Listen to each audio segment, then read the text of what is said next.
Welcome to the Mojo Market Report. Here's your hosts, Dave Sturgio and Chris Gucci. What's going on, everybody? Welcome to another episode of the Mojo Market Report right here on a Wednesday. It is Wednesday, March the 29th, 2023. Of course, your host, Dave Sturgio, Chris Gucci, here live at Chop Studios. A lot to get into today. Clearly, you can't have a show go on without thinking about what happened yesterday with the NFL meeting and the rules and stuff like that. So we'll get into that. I definitely want to touch on a couple things in the NFL. Before I get there, I do want to let you guys know that Calais Campbell signed with the Falcons. Anybody care? I do. That's a really good signing. I love Calais Campbell, actually. I was hoping that he would sign with Green Bay just because of what he does on special teams. That guy blocks like 3 or 4 kicks a year. He really does. Just stands up.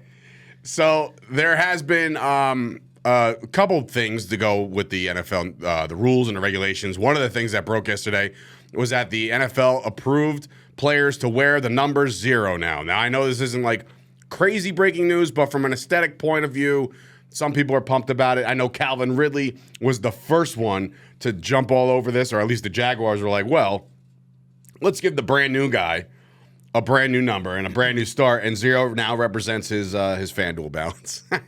It writes itself. But anyway, how do you feel about the gambling? The gambling. We all gamble. I'm here. all for it. Yeah, for the 0 number. When I tell you that there is something that I have not cared less about on planet Earth, this is the thing that I have not cared. We have reached it. It's impossible for me to care less than I care about this. I hope they pick a good player to wear number 0 on the Packers so I could get a jersey. That's about it. You're still buying jerseys? No. Yeah, I was gonna say But honestly, yeah, I do buy jerseys, and then I give them to my nephews. So, like, I bought a Jair jersey last year, wore it once, and was like, it's not that I won't buy a jersey. I don't care. People are like, oh, you're an adult. How could you put in what? No, listen. What?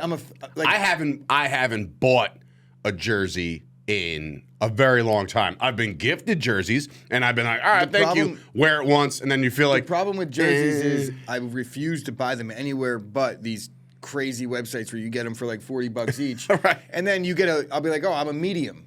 And it's like, well, I'm a medium in the last one that I got, but this very same make and model. Do they make model jerseys? No, they make them like a car. But the same type of jersey, I ordered a Stokes and a Jair. I wanted the 2 corners. I got one home, one away. Same size, different sizes. Like vastly different sizes. That's what happens when you don't go to NFLshop.com. So now my big fat father, kidding, he's not fat, but he's bigger than me, has my Stokes jersey, and my nephew has my Jair jersey. So you're out of jerseys again. Neither of them fit me. So anyway, no, I'm not buying a on jersey. the Cowboys front, Micah Parsons was the first one to tweet out, like, this is going to look great, Agent 0 coming soon, but then J-Ron Curse, the safety, was like, nah, I got it. So there is arguing amongst teams now of who's going to wear number 0, but that's not the only thing that the NFL approved yesterday as far as the rules and regulations of the regular season game. Also, things that happened in the offseason. The one thing that really stood out to me is that going forward, there is one cut day.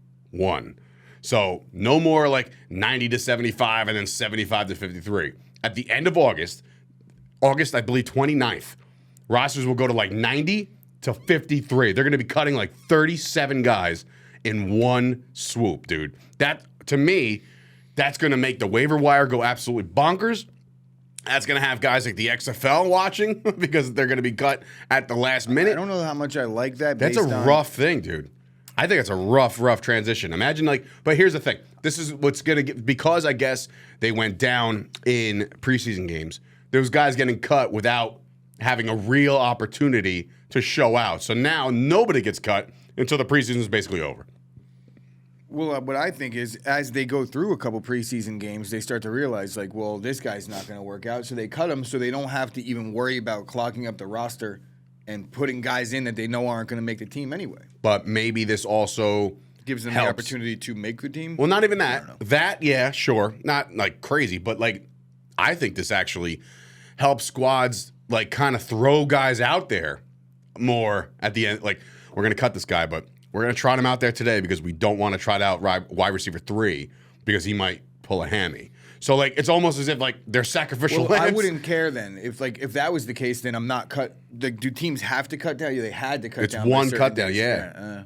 It's going to be rough. I think it's going to be a crazy day in the NFL to see what guys don't make the roster. Look, guys, on the one starters day. are all sitting today. You're going to play both ways. You're going to play This both ruins. ways. You know what this ruins? Hard Knocks. It ruins nothing. I mean, this ruins Hard Knocks. As a fan of Hard Knocks, I know you're not, but I'm saying like part of the Hard Knocks, you already knew they were cut, but like how they were cut or how they made the team or whatever. So what makes it better is like that episode. That episode 3 is just going to slap. Everybody gets cut, but also Hard Knocks hasn't been good for maybe ever. You're out of your mind, dude. It's like I've watched Hard Knocks, but since it got popular, I mean, it was popular right away. Worked out to that song. After 3 or 4, I mean, you, Dave, you have some questionable tactics when it comes to working out. You play, like, guys, he works out to that song and, like, only that song for the entire workout. Depends on the workout, really. What planet are you on at the gym? Sure is not Planet Fitness. That's for sure. But anyway, so again, I think it affects Hard Knocks. And Hard Knocks was a great series. If you're an NFL fan, you like it. Effect on the Mojo Market. It does not have an effect on the Mojo Market. Actually, it does because because look, think about it like this. I left it alone. Think about it like this: you invest in a player in the beginning of the preseason, right? Yeah. Thinking you're going to get him at a bargain, maybe one of the bargain buys that we do right before the season starts, right? Or at least the preseason. They decide to show out in game 1, but absolutely stink it up in game 2. Their stock is all over the place. But then on that one day, that fateful day in August, I'm trying they're to cut. decide where you're going with this. Well, they're cut. I mean, your stock just drops But like out. that one fateful day in August instead of the other fateful day in August? Yes. Like a week earlier? Right. Exactly. Anyway, there's a lot to digest with that one, man. I think. But I will continue this by saying that as far as NFL rules are concerned, so the cut day happens, Calvin Ridley does his thing. Now, the XFL has adopted this rule where it eliminated the onside kick. You were able to go for a 4th and like 15 or 4th and 20 or something to that effect from your own 25. So if you don't get it, it's the other team's ball right then and there, but that's your opportunity. It's an offensive play rather than the onside kick. Now, last year, the onside kick recovery rate, success, 3%.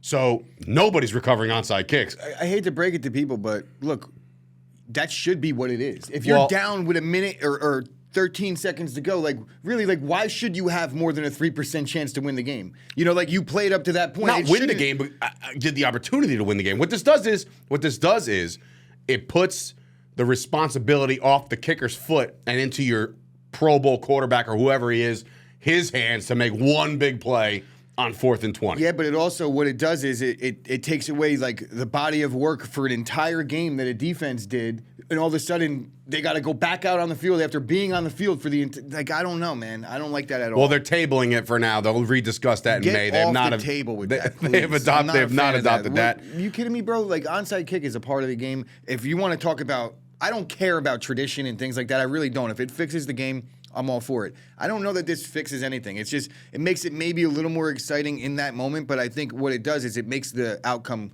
less true, if that makes sense. Like, the team that earned the win, I think a 3% chance at a crack at it is about right. Or fix the onside kick a little bit.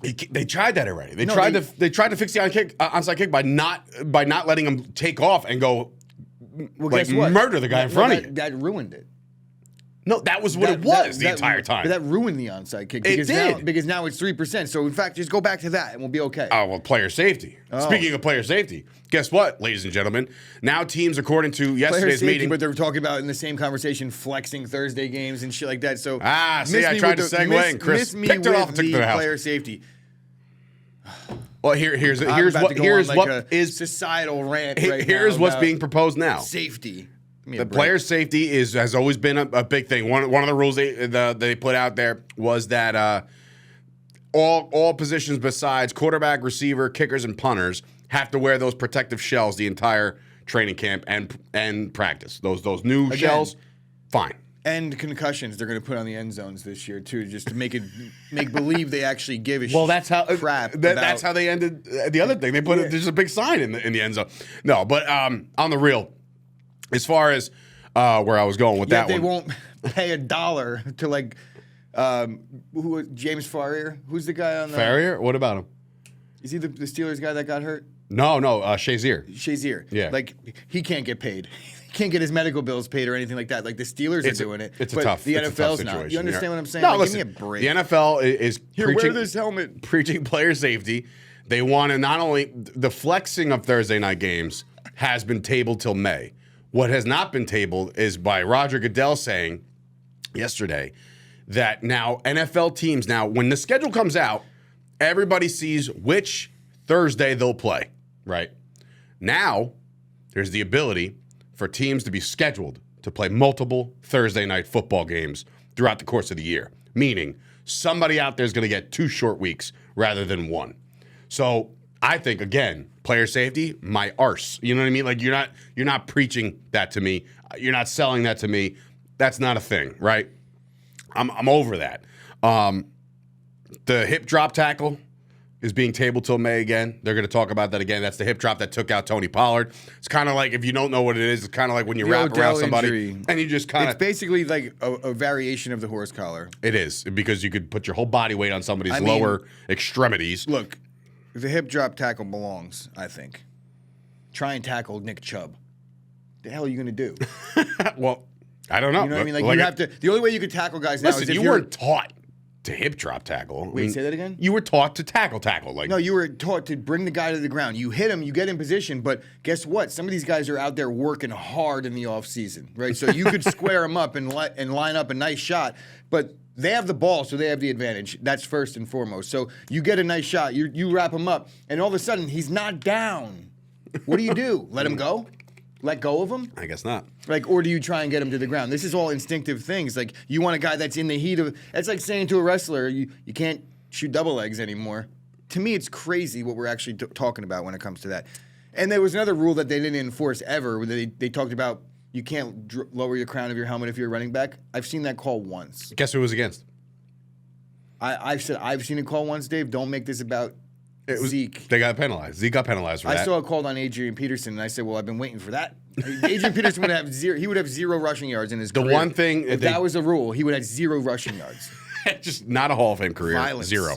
The one thing I wanted to bring up, again, with this the rules committee going over their stuff, they're not going to be reviewing roughing the passer.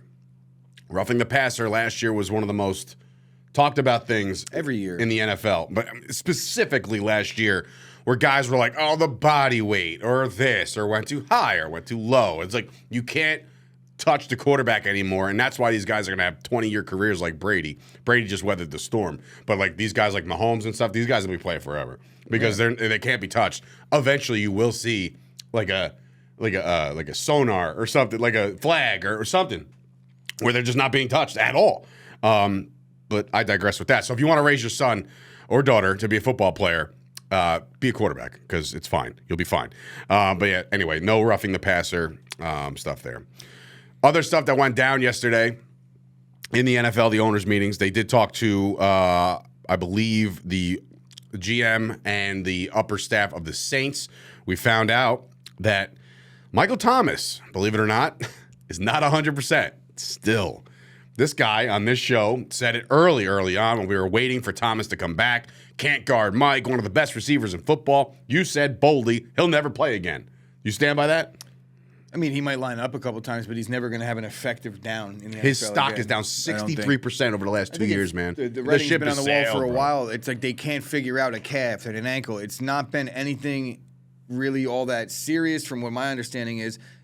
Very veiled with all the information as far as Michael Thomas goes. And I don't talk about people's mental makeup really because I obviously it has a lot to do with this situation because I think the way he was acting and after that one season, it reminded me of like the AB thing a little bit. I'm not trying to sit here and say Michael Thomas is off his rocker, but there is an element of confusion when I hear him speak.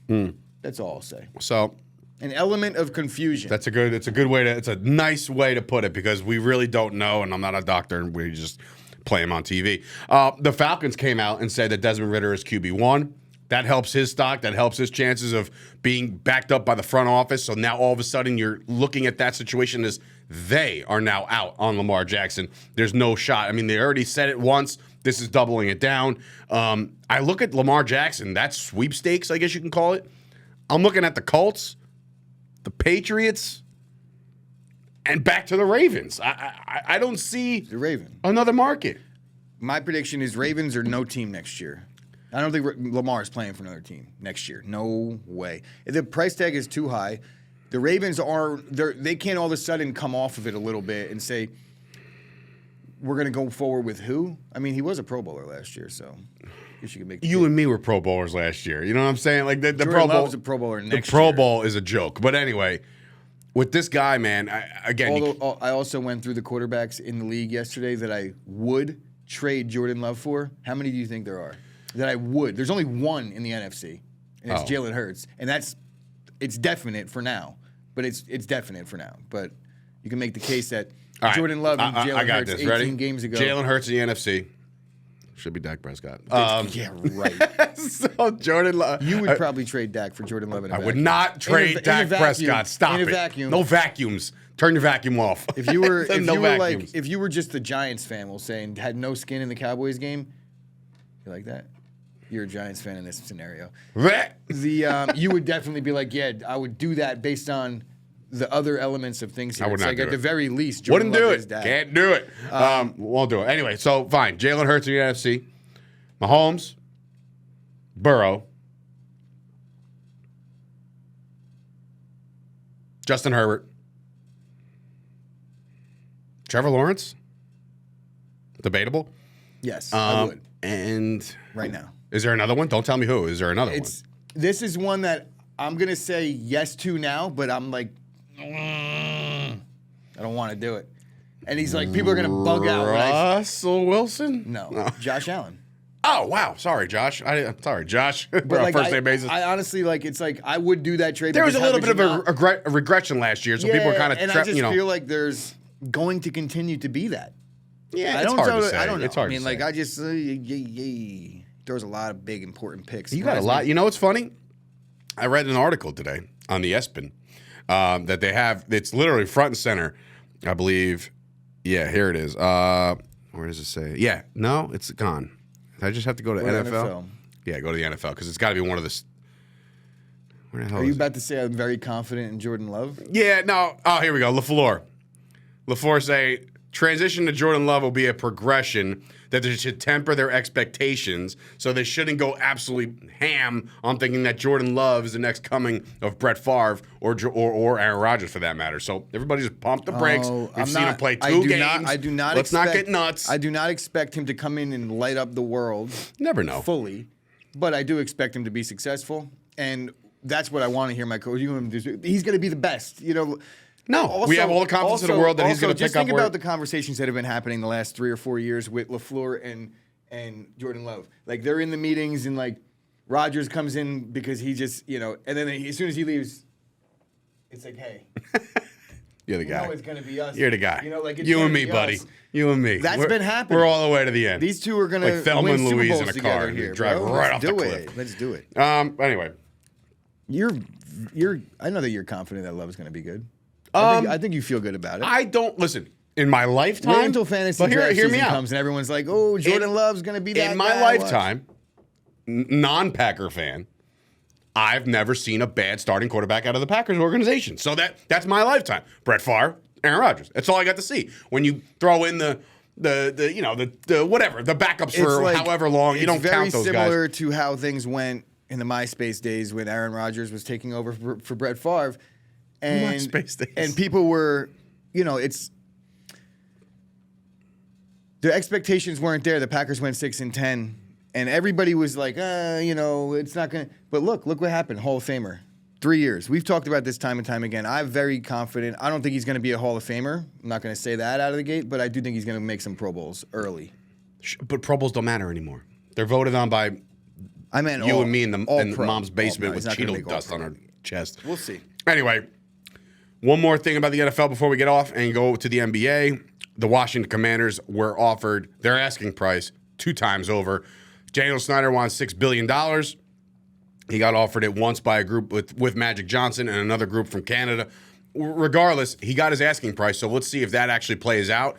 What Roger Goodell this is really impressive. And Roger Goodell, again, never he's always public enemy number one. But in this regard, he said that no matter what happens, with the sale of the team.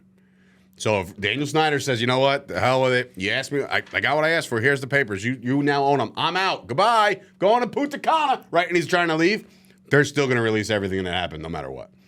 So everything that's going down with that report in the NFL on Daniel Snyder, we're all going to know very, very soon. It was funny, Jerry Jones was asked about it, and he's like, now remember, this report has not been released to anybody. And when they asked Roger Goodell about it, he's like, I have no idea, I've not read this thing. Jerry Jones was like, yep, I know everything that's on it. It's like you're either senile or you might run the league. No, every single person in the owner, every owner has read it. Oh, 100%. 100%. Anyway, let's segue. 2 NBA games went down last night. Well, actually more than that, but 2 games of significance last night. The Hawks beat the Cleveland Cavaliers 121-18. I took the over. See, I went back to my overs. I took the over on Trae Young. Guy was set at 27.95. I figured the Hawks absolutely needed to have this game. They want to stay afloat. Right there, they're sitting there. They didn't move at all, which is fine. But you got to be the 8 or the 9 in the East because I'm sorry, the 7 or the 8 in the East because you just want to avoid that 9-10 game because it's at 7 and 8 that game you win, you're basically in. But anyway. Trae Young goes 16, no dice on that one. The game of the night I thought was going to be New Orleans and obviously the Warriors. Steph went off. Steph went absolutely off. I took the under on his 3-pointers. He was set at 4.6. I was like, so he's got to hit 5? Nah, he's not going to do that. He hits 8. And so he balls out as the Warriors take the win 120-109. Curry went for 39 points last night. As we said, the Warriors with that win moved to 6. So you have to, keep your eye on the West. Like I said, they're all right there. And New Orleans stays put at the 8 seed. One other breaking news with the NBA is that the Hall of Fame class was announced last night. Dirk Nowitzki gets in. Dwayne Wade gets in. Paul Gasol gets in. You cool with that one? Yeah, considering the NBA Hall of Fame is like kind of a joke to me. I'm not really. You want even more of a ha-ha? Tony Parker, Hall of Famer. You believe it? 100%. Yeah, Tony Parker? Yeah, but like guys like Chris Webber aren't. What? Is that because of his demeanor? Like he was never like a fun guy to be around. Chris Webber's the man. Chris Webber was a dog, and like in the best way possible if you're a basketball player. He's one of my favorite players of all time. And Michigan? Yeah. Yeah. Fab Five, bro. I remember that. The Fab Five. Him Juwan and Jalen Howard? Rose. Did you know that Jalen Rose is the very first person named Jalen ever? Thanks, Joe. Did you guys know that? Did you guys know that? Did you know that Juwan Howard is not the very first guy named Juwan ever? Exactly. Oh man, when our friend walked in and he gave us this stat, I was like, all right, yeah, that's funny, that's cute, that's not true. Is it possible His father was Jalen Jay, Rose? His father was Jason, and his uncle was Lenny. Jalen. So it was Jalen. And that was documented. Go look it up. First Google one. it. I couldn't even do that. Google it. My thumb broken. Now the thumb is broken. It gets too hard in the paint. Anyway, do us a favor. Follow us right now over there on Mojo. That did not go in. It did not go in. At Mojo on the Twitter, the Instagram, and the TikTok. Can you not do that while I'm trying to do a read? You're good. Do it all safely. Do it all soundly. Nope, that went over. Was glass. That was glass. Oh, that was definitely banks are open. Square. It's 8:30 in the morning. Banks are now open. But anyway, do us a favor. Follow us on all the social medias. Keep up with the Discord. And, of course, do it all responsibly. Check the app each and every day. What I do is I check it around 3:15, 3:30 to see the plays for the night because then I get busy again and I can't do it until I'm watching the game. But you can bet on all these guys' prop bets right up until game time. During the game, it's insane. It's a lot of fun to do it. Keeps your interest in the NBA game. Let's just say if the game doesn't matter, So on the dock tonight, we'll talk about some of them tomorrow. What's tonight? Tonight's Wednesday. So we got, let's see, anything of significance. Portland, Sacramento, sure. Phoenix and Minnesota, that's a big one. Let's see, Memphis, LA, that's another big one. Dallas and Philadelphia. I'm interested in that one because Dallas finally got off the schneid a couple nights ago. Can they keep it up in Philadelphia? We'll talk about it. Are the Sixers playing? Yeah, I was going to say, you have to look at the injury report over there because Lord knows what's happening with the 76ers injury report. I was very disappointed in what happened the other night where I was like, I'm definitely going to ride this Joel Embiid train, and he was ruled out. I was like, don't worry, they got Harden. He was ruled out too. So keep your eye on the injury report. Keep your eye on the Mojo app. We got it all. For Dave Sturchio, Chris Gucci, this has been another episode of the Mojo Market Report. Back here tomorrow to talk some more NBA and another day of NFL owners meetings. You right there? Yeah.